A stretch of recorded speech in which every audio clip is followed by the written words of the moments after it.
Hello everyone, I'm Rebecca McLaughlin-Eastham and welcome to a special edition of Energy Frontiers, where we bring you exclusive conversations with the most influential people in the global energy sector. Today, as you can see, you join me from Azerbaijan's capital, Baku, where the 11th ministerial meeting of the Southern Gas Corridors Advisory Council, alongside the 3rd ministerial meeting of the Green Energy Advisory Council, has taken place.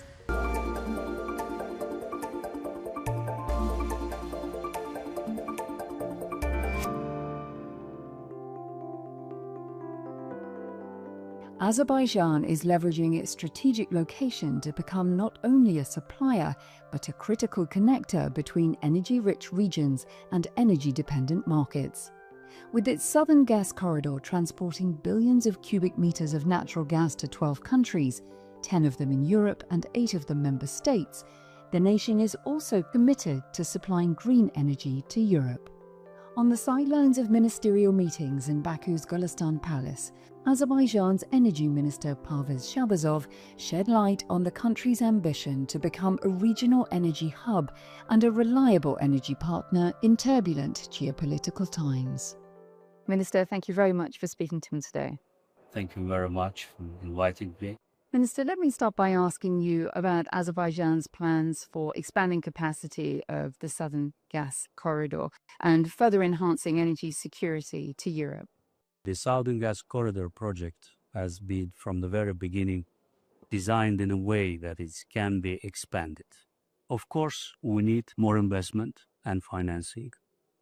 And we need, of course, the long-term contractual arrangements for this. And of course, as the most recipients of the natural gas from Azerbaijan are the European countries, we need also the close involvement and support of the European Union and the European Commission, who would like also to have the access to the European Union programs and funds that are available for the energy security and also the energy transition. Well, let me pick up on that, because may I ask you how you're balancing your energy portfolio, as you say, marrying the two, the traditional oil and gas, the fossil fuels, with renewables, whilst also remaining committed to mitigating climate change and delivering an energy transition? Yeah, very good question. Actually, we have planned 10 power stations for wind and solar until 2027. And the installed capacity of the renewables in the overall share in the generation of electricity in Azerbaijan will get already by 2027 more than 33%. But it is only for the domestic use.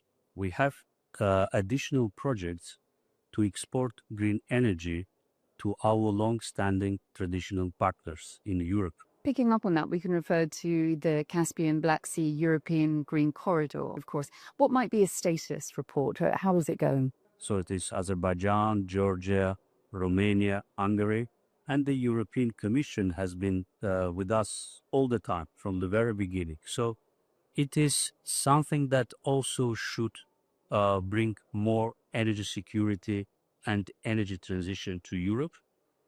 We have already established a joint company in Bucharest. The name is KECO, and this company has already started its activities. The feasibility study of this project is already at the final stage, and we expect that it will open the way for the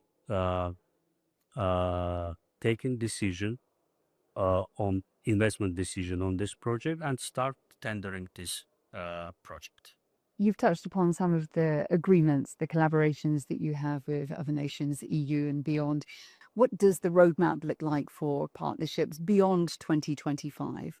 We have another project which actually started through the COP29, when the leaders of 3 countries, Azerbaijan, Kazakhstan and Uzbekistan, came together, signed intergovernmental agreement about connection of Azerbaijan with the Central Asia for the first time in the history. Even being the part of the Soviet Union, We have never been connected through the electricity and power transmission lines. There are plenty of projects, and most of them always either born here within the Southern Gas Corridor and Green Energy Advisory Council meetings, or broadly discussed in the framework of these events. Minister, it's been a pleasure. Thank you very much for your time. Thank you.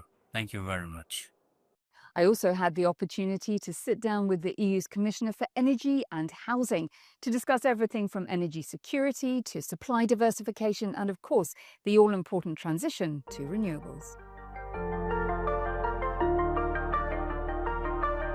Commissioner Dan Jurgensen is the co-chair of the Southern Gas Corridor Advisory Council. And when we met in Baku, I began by asking him what was top of his priority list and how he wanted his tenure to be defined, given the challenging times Europe was facing with energy security. We don't want to be dependent on fossil fuels, especially gas from Russia. We want to be 100% independent of that. We can no longer be in a situation where we indirectly help finance Putin's war. So for us, it's very, very important to have good friends and partners that can help us. As European countries rapidly diversified their energy sources, natural gas became central to energy security discussions. While the advantages of the transition fuel include helping to meet rising demand and emitting less CO2 than coal and oil, challenges like infrastructure bottlenecks and managing price volatility remain top of mind for European leaders. There's no doubt that gas is also going to be important for us in Europe for some years to come. We need to find a balance because on one hand, we are obviously in the middle of a transition. We want to move away from fossil fuels, including gas. On the other hand, we also know that that is not something we can do from one day till the next. And we have people in Europe that are having problems being able to afford their energy bills. So 46 million people last year were not able to adequately heat their homes. So we need to help them. And one of the ways to do that is bring down the prices on gas. Why is that at the same time becoming independent of Russian gas? Why is that at the same time staying on course for the green transition? Because climate change has not become a smaller problem, that's also become a bigger problem. So yeah, it is a tall order, but that is why meetings like these are extremely important. Well, that is a wrap of this special edition of Energy Frontiers, brought to you from the heart of Baku. I'll see you again next time. Until then, take care and goodbye.